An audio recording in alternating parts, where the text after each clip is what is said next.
Lifelong training. Any more ideas? Any more words that come to your head? Lifelong learning. Non-stop training.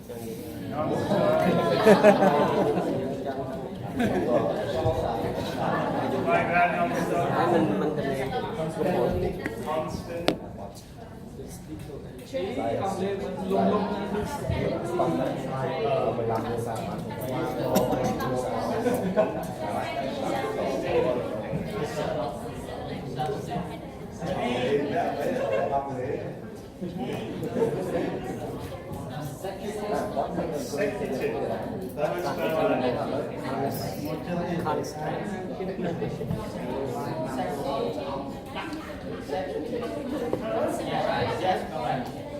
Keep going to dying day. To your dying day. Yeah, I like it. Expression nào idiom mà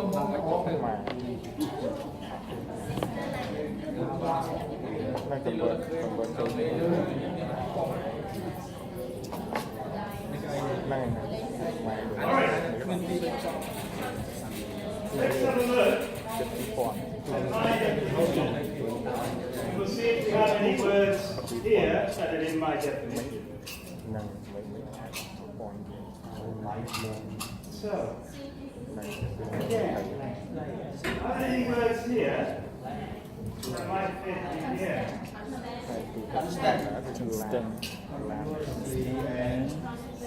continuous. So, CPD is a planned, continuous, and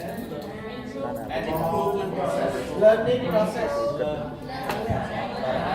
lifelong. Yay!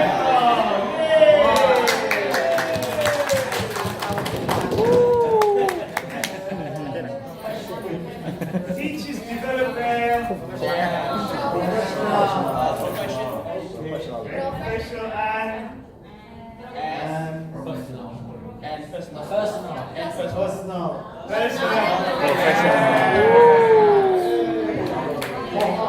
qualities. Knowledge and skill.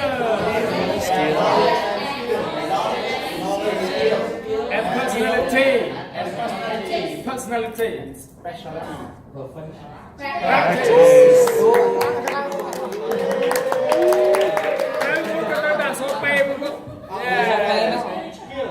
So, khỏe không khỏe Vừa khăn vừa hại. còn vậy quế khó qua đấy plan is a key area for me. The CPD is a plan. If it's not a plan, it's very difficult to manage. Okay? If you don't plan to develop, you're likely to not develop. And that's what we're going to look at today. That's the crux. Is how can we put a plan in place that will help our teachers to develop? It's continuous. It happens all the time. It doesn't stop.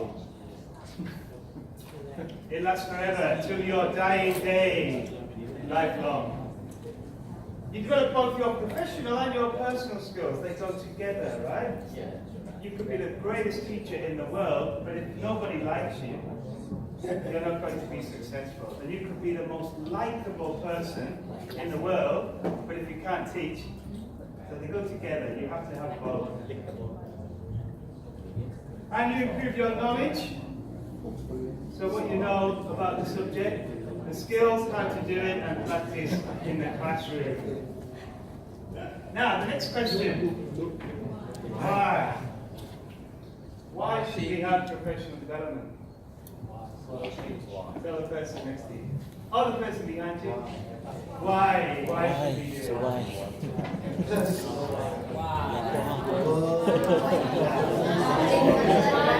Why do we have to learn? You need to up to date this one. One more thing we can say, if you do not try to develop yourself, one day we will become, you can say, stupid nasty stuff. We will become stupid nasty stuff. We just based on experience. I just focus on that, and we just hope that the most of the owner, maybe Etienne Westback, qualified just Margarina, and will be terminated or something or keep experience. So we can say like some staff and some teachers, sometimes they work for 10 years or 10 years, for example. Because sometimes they do not check themselves, but they just try to be jealous or envy behind the people that they do them well, but they can be promoted. Okay, but they did not check about their practice of their knowledge and skill.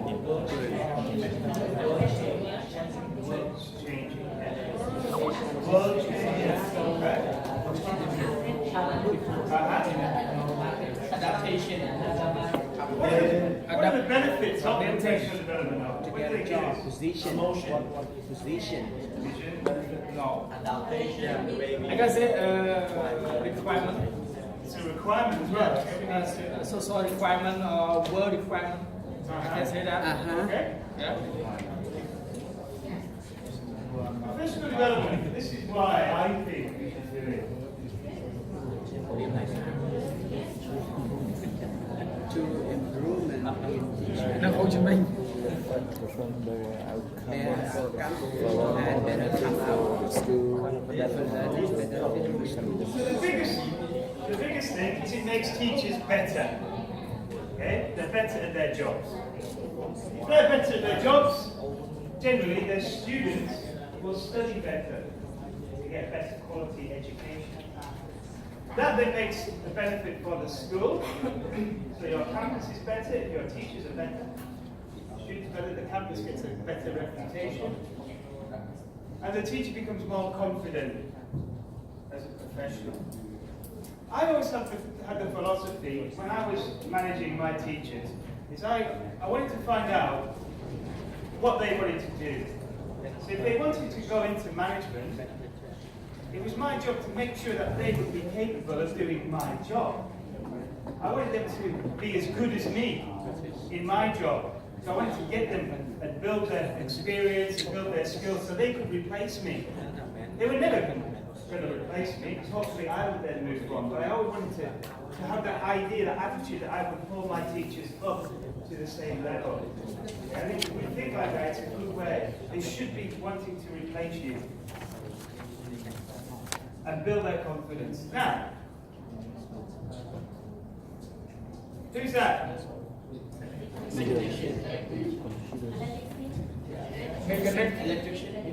me. It's me. I'm going to talk to you now a little bit about my career, my journey. I trained to be an engineer, an electrical engineer. And I worked at a nuclear power station. Nuclear? A nuclear one, yeah. It's okay, I'm clean, no problem. I don't glow in the dark, I'm okay. But I worked at a nuclear power station, training to be an electrical engineer. And then I met a girl.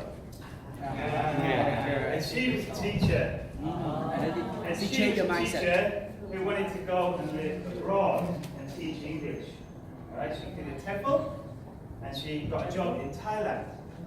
So I had to decide, do I go with my job, or do I go with her? It's only one choice, right? So I see power on you. Only one choice. So I said to my boss at the time, I said, I've got this problem. My girlfriend, she's going to Thailand. At that point, I thought it was Taiwan. I didn't even know where Thailand was. Yeah. And I said to my boss, I don't know what to do. And he said, well, I'll give you a choice. You can go for 6 months. And if you want to stay, then you can stay. Just call me and tell me I'm staying. But if you don't want to stay, you can come back and have your job back. So it was a wonderful boss. And like an amazing boss to be able to give me that freedom. And that safety that I knew if I didn't like it, didn't work out, I would always have my job to come back to. 6 months, I phoned him, I said, I'm not coming back. Right? But I found something. That was in 1996. I went to Thailand, and immediately, the company that my girlfriend at the time was working for, they ran CELTA courses. And I went into a classroom by accident. I wasn't expecting to teach. But the school that she was working at was in the south of Thailand, in a city called Yalan. And they didn't have many teachers. And one day, the teacher was sick. And they asked me if I could jump in the classroom. I said, I've never taught before, I don't know what I'm doing. And they said, it's okay, you'll be fine, just get in the classroom. They pushed me in. And I sat down and I taught my first lesson. And it was great. I was talking to these students, and I'm thinking, this is a great job, you get paid to talk to people. It's wonderful. And actually, I thought this is something I'd like to do, at least try. So, I was very lucky. The school that she worked for, they ran the CELTA, the Cambridge CELTA course, and one person had dropped out of the course. They had a place available. And they said, if you do this course, we will pay to do the course, and then if you pass, which you will pass, you can have a contract for a year, and you can pay back the money for the course from the monthly salary that you get through the year. So I was, wow, this is, again, very lucky. Very lucky. So I did the Cambridge CELTA course, I loved it, and that was when my career started. Forget about electrical engineering, forget about nuclear power stations, I'm a teacher. Then, 1997 to 99, I went to Indonesia. Yes. Now, I was very unlucky in Indonesia because it's a very beautiful country. I went to Medan in North Sumatra. But it was the time, I don't know if you remember, in 1997, 98, was when Suharto, the old ruler, got ousted. So we had to run away very quickly. So we ran away, we went to... Someone said it. Oh. Poland. Poland, yes. I went to Poland and I worked there for a year. And at that time I started to learn about teaching. I started doing lots of lessons, teaching kids, teaching teenagers, teaching adults, teaching IELTS, business English, one-on-one. So really started to build my experience as a teacher. Then in 99, we came back to Thailand. And that's where I've been since. That's why it's so long, yeah. Like long, like long. Small but long. And I started working for a Catholic school. So I started working in a different context. This wasn't a private language school, it was a government Thai-owned school. And this is where I really started to develop. When I was here, after that I then worked with the British Council for the last 11 years, and then I joined Macmillan 15 months ago. I've been there a year and 3 months. And it was during this time I did my diploma in teaching, and I did my master's degree in teaching as well. And I've also done a few courses in management with International House, and then one at the moment with Nile. And then throughout this whole period, I've done INSET, internal training. Throughout every organization I've been involved in, we've had INSET training that you give to your teachers. I've done the same. And I've also delivered INSET through that time. So my professional development has been through continual training and also my own external training that I've tried to engage in. The key people initially was the boss that I had, the key person who said, go, if you don't like it, come back. That gave me the freedom to go. And in that time, I've had some wonderful bosses that have guided me and helped me along the way. Now, that's my journey. What I'd like you to do in your worksheet is there's a section here. I'd like you to think about your career up to the present. Read these questions and make some notes, or draw some pictures. Up to you. So I'm going to give you 5 minutes to prepare, and then you're going to do the same thing that I did. You're going to share your journey that you've had with everybody else.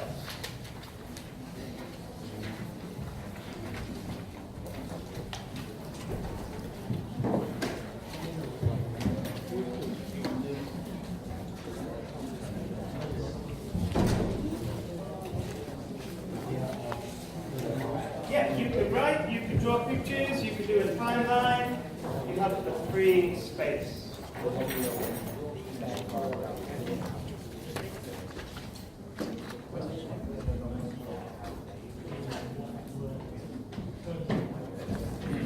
I'll give you 10 minutes to finish.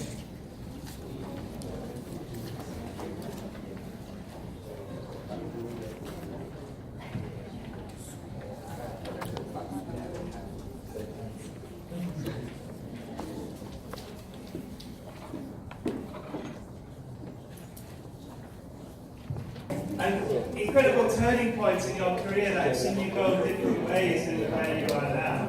It's really, really great to hear. I wish I had time to talk to every single person and write my own book. Okay, so we all have a journey, and I think it's important to recognize how our journey influences our management style. So we might have a point where we've all started the same way that our teachers have started. Going into a classroom for the first time is the same for everyone. So I think it's important to recognize that and have some empathy with our teachers as well. Now, if we look at some more technical kind of things with development, I'm going to show you now.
There are some things we can do that will help us to develop.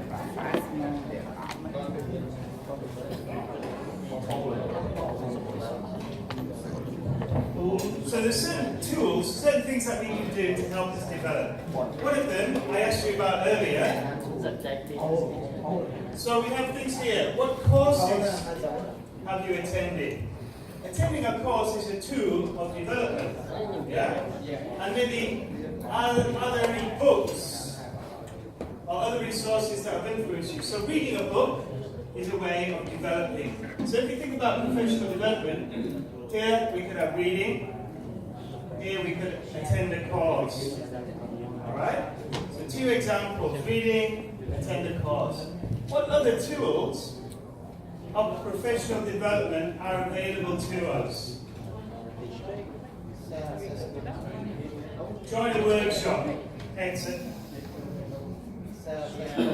Attend a course, reading, join a workshop. What else can we do? Yes. Good. Self-assessment. Self-assessment. Good, yes. Watch YouTube. Yeah, watch videos yourself. But it must be about teaching, yeah. Not music video. Reading the news. We're developing the news about EFL. Now, here are some ways of developing. Reading, conversation, Okay?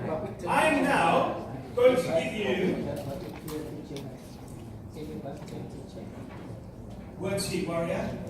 I'm going to give you the definitions of these things. Can you write the definition next to the description on your form?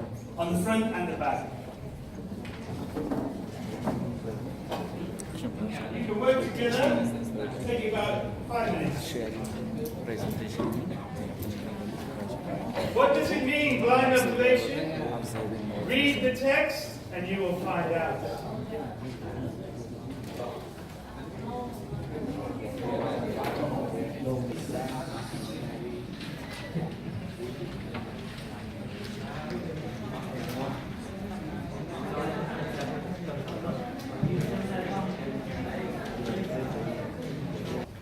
So that when they do go for other jobs, they have this online presence and people can see what they've done.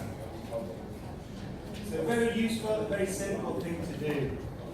You should start your own and write your story, your teaching story, or that you told me this morning, this afternoon, as your first blog post. Number 2,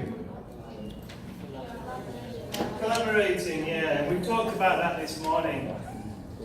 If you go around, just do it, when you get back to your campus, just think about your teachers and how old they are, and work out how many years experience you have. If we think about how old we are in this room now, how many years experience do we have together of managing teachers? Loads, right? So we should be trying to get people to share ideas and share their knowledge. Number 3, blind observation. Yeah, this is a really useful tool for focus on something in your lesson. So it gives you an example of giving instructions. I want to get better at giving instructions, but I don't want to be observed. I don't want someone coming into my lesson to watch me. It's not nice to be observed. Some teachers get worried about it. But by going through the whole process of the observation, talking to someone about what you're going to do, talking to them about the instructions you're going to give, about where you're going to stand, how you're going to say it, and then delivering it and then feeding back afterwards without that person just increases the focus. It can be a very useful tool. Number 4, team teaching, yeah. Now this is all to do with having the resources and the time to get teachers to work together and team teach. But it can be really, really, really useful. Number 5,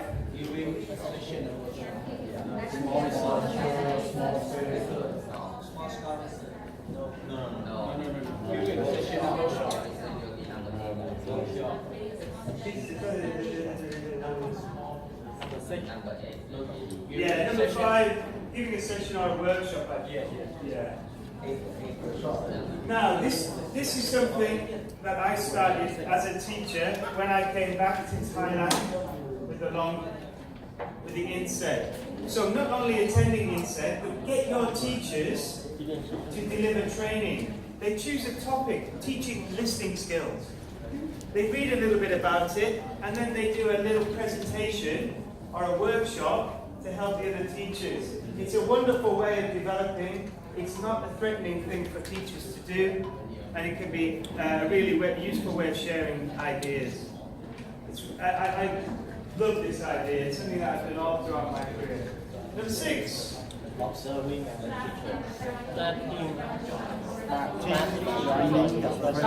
teaching. Yeah, starting a professional community. So it's very easy these days to start a professional development community. There's so many tools.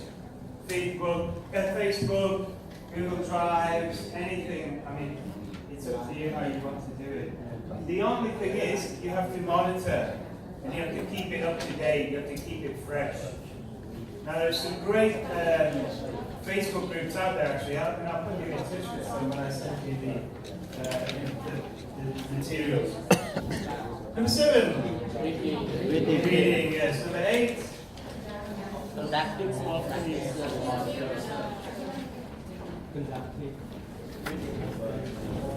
Small scale research. yeah, this is conducting a small scale research study. Number 9, Attending a conference. attending the conference, yeah. Now Camp TESOL is a very good conference. See you there next year. Will I be there? I don't think I'll present, but I'll definitely be there. But I'm not sure if I'll present. It's just small, only 30 minutes. And number 10. Observing, yeah.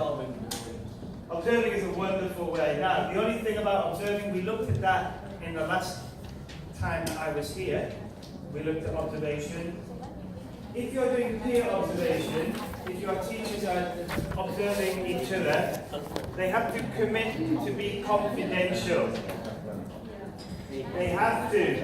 If you hear anybody in your teacher's room talking about another person's teaching, you have to be very careful. Because you don't want to get people gossiping about somebody else, and it does happen. So be careful when you're doing peer observation. Make sure you have green standards. Okay, let's have a coffee break. When we come back, we're going to look at the plan of development and self-assessment. Coffee.